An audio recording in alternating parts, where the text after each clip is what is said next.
There is a moment, a single choice, that will echo through the rest of our lives. It isn't the school we choose, the job we take, or even the person we marry. It's older than all of that, quieter, and yet more powerful than any single event we can point to.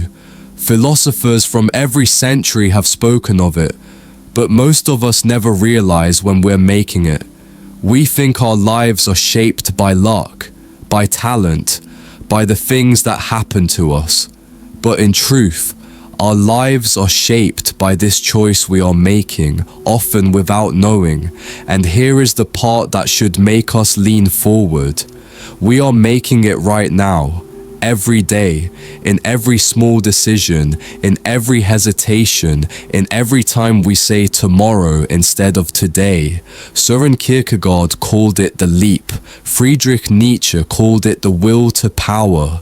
Marcus Aurelius spoke of it as the discipline of choosing what is in our control. Carl Jung called it individuation, the act of becoming whole. Different names, same truth. It is the choice between living consciously or drifting unconsciously.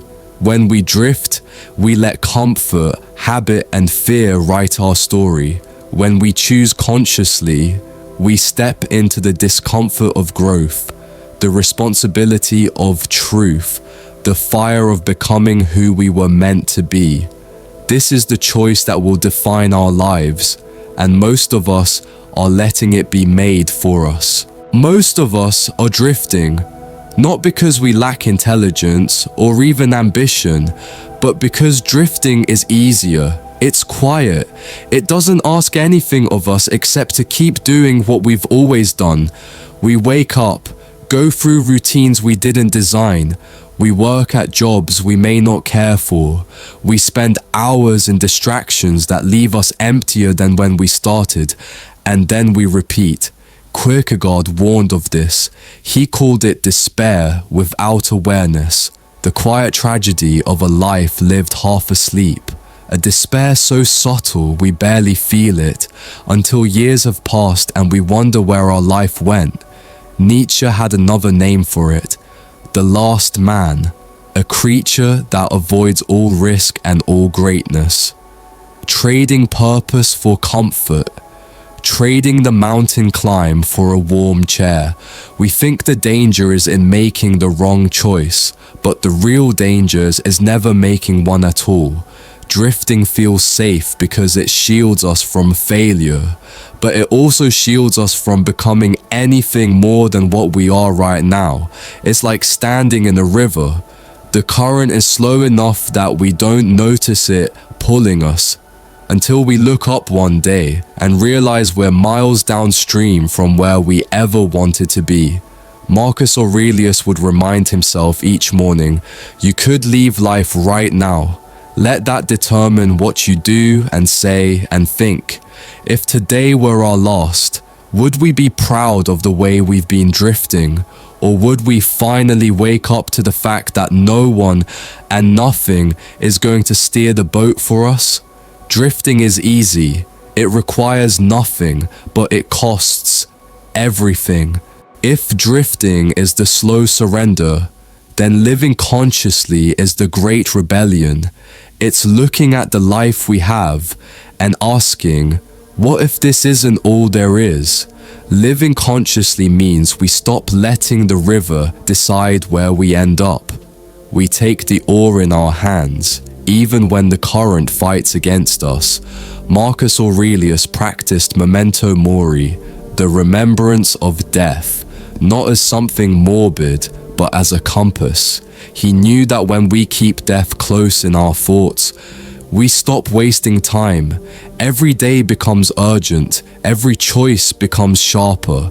Nietzsche urged us to embrace amor fati, to love our fate, not just to accept what happens, but to choose it, to look at our life, our challenges, our pain, and say, I would live this again, exactly as it is.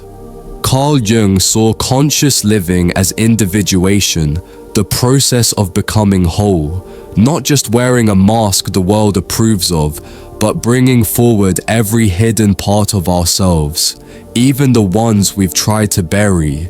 Living consciously doesn't mean chasing constant excitement. It means taking ownership of the small, unglamorous moments, choosing the hard conversation over the silent resentment, choosing to put pen to paper instead of scrolling until our eyes ache, choosing the climb over the comfort of the valley. It's not a single heroic act, it's 1,000 micro decisions, repeated until they shape the person we become. Kierkegaard called this the leap of faith. Not faith in some guaranteed outcome, but faith in the act of choosing itself. The leap isn't about knowing you'll land safely, it's about refusing to stay where you are. This path will not be smooth, it will test us, it will break us in places, but in those cracks, the light of a life truly lived can finally enter. Living consciously is not free. It will cost us. It will cost us our illusions, our excuses, and the comfortable lies we've told ourselves to sleep at night. Most people will never pay this price because the currency is pain. The path asks us to walk into discomfort, uncertainty, and loss again and again. Kierkegaard wrote, "To dare is to lose one's footing momentarily. Not to dare is to lose oneself." The truth is, choosing growth will make us stumble. Choosing truth will make us unpopular. Choosing responsibility will make us tired and sometimes lonely. Nietzsche understood this when he spoke of becoming who we are. He knew that transformation means tearing down the parts of ourselves that are weak, false, or afraid. It is violent work, not to the body, but to the identity we've clung to. Dostoevsky saw another side of this. He believed that suffering could be the forge of the soul, that through hardship we could burn away what is unnecessary and reveal the essence of who we are. But he also knew most people run from that fire. And here's the danger. If we refuse to pay the price of conscious living, we still pay something. We pay in regret. We pay in years lost to distraction. We pay in the quiet realization that we never became what we could have been. Marcus Aurelius faced this reality every morning.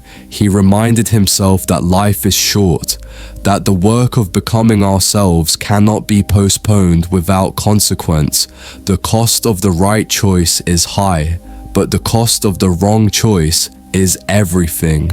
The choice that will define our life is not made once. It's made in the smallest, quietest moments, over and over again. We won't wake up one morning and suddenly be living consciously forever. It doesn't work that way. This is not a single leap, but 1,000 steps, taken with intention. Carl Jung understood this when he spoke of individuation. It's not an overnight transformation, it's a process of constant integration, of meeting the parts of ourselves we'd rather ignore and choosing not to turn away. Marcus Aurelius lived this choice by focusing on what he could control. He did not waste himself on events beyond his reach. Each morning, he prepared for the day like a soldier preparing for battle, not with armor, but with clarity. So how do we make this choice daily? We start small.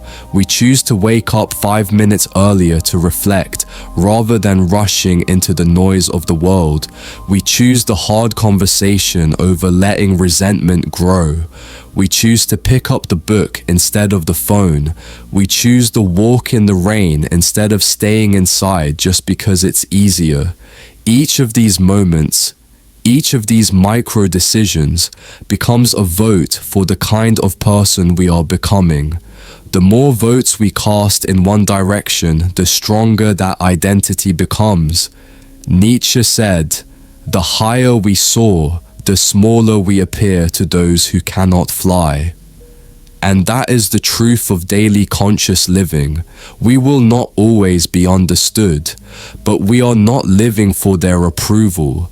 We are living for alignment, between who we are and who we could be. Every day gives us dozens of chances to make the choice that defines our life. The question is, will we notice them? When we live consciously, it's not just our life that changes, it's the lives around us.